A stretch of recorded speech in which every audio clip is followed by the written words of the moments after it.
រវាងកម្ពុជានិងថៃដែលបានចាប់ផ្ដើមឡើងវិញនៅថ្ងៃទី28ខែឧសភាឆ្នាំ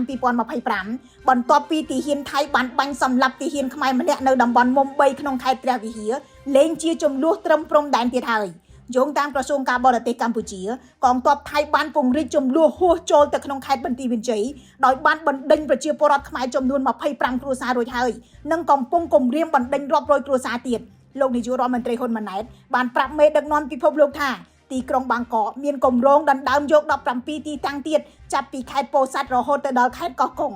បើតាមលោកពុយគាប្រធានក្លឹបអ្នកកាសែតកម្ពុជាសកម្មភាពរបស់ថៃកំពុងតែគំរាមកំហែងទៅដល់សមាគមប្រជាជាតិអាស៊ីអាគ្នេយ៍ឬក៏អាស៊ានទាំងមូលមានអាយុ58ឆ្នាំពលរដ្ឋអាស៊ានត្រូវបានបង្កើតឡើងដោយផ្អែកទៅលើគោលការណ៍នៃកិច្ចសហប្រតិបត្តិការនិងការជឿទុកចិត្តគ្នាក្រោមចក្ខុវិស័យសហគមន៍តែមួយក៏ប៉ុន្តែលោកពុយគាមើលឃើញថាពលរដ្ឋនេះបានខ្វិនរួចទៅហើយពលគឺមិនអាចធ្វើការសម្រេចចិត្តជាគ្រួសាររួមគ្នាមួយបានឡើយដោយសារតែគោលនយោបាយមិនជ្រៀតជ្រែកផ្ទៃក្នុងសន្ធិសញ្ញាដូចជាធម្មនុញ្ញអាស៊ាននិងសន្ធិសញ្ញាមិត្តភាពនិងកិច្ចសហប្រតិបត្តិការជាដើមគ្មានប្រសិទ្ធភាពឡើយនៅពេលដែលរដ្ឋសមាជិកមួយអាចប្រើយន្តហោះចម្បាំង drone និងកាំភ្លើងធុនធ្ងន់គ្រប់ប្រភេទប្រឆាំងទៅនឹងជនស៊ីវិលរបស់រដ្ឋមួយទៀត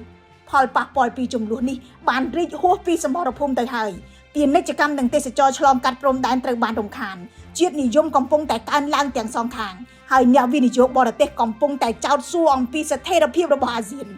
អ្នកវិភាគព្រមានថាចំនួនអូសបន្លាយអាចធ្វើឲ្យសមាហរណកម្មសេដ្ឋកិច្ចយឺតនិងបើកទ្វារសម្រាប់មហាអំណាចខាងក្រៅចូលទាញប្រយោជន៍ពីការបែកបាក់ផ្ទៃក្នុងអាស៊ានបានលោកពុយគាលើកឡើងថានេះមិនមែនគ្រាន់តែជាចំនួនព្រំដែនរវាងកម្ពុជានិងថៃទៀតទេតែជាវិញ្ញាសាដែលធ្វើឲ្យប៉ះពាល់ទៅដល់កេរ្តិ៍ឈ្មោះរបស់អាស៊ានទាំងមូលប្រធានក្លឹបអ្នកកាសែតរូបនេះបានចោទជាសំណួរថាប្រសិនបើប្លុកនេះមិនអាចការពារសន្តិភាពក្នុងចំណោមសមាជិករបស់ខ្លួនបានទេ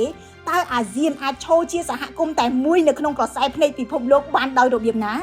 ខ្ញុំរស់សុធាពី News Today NTTV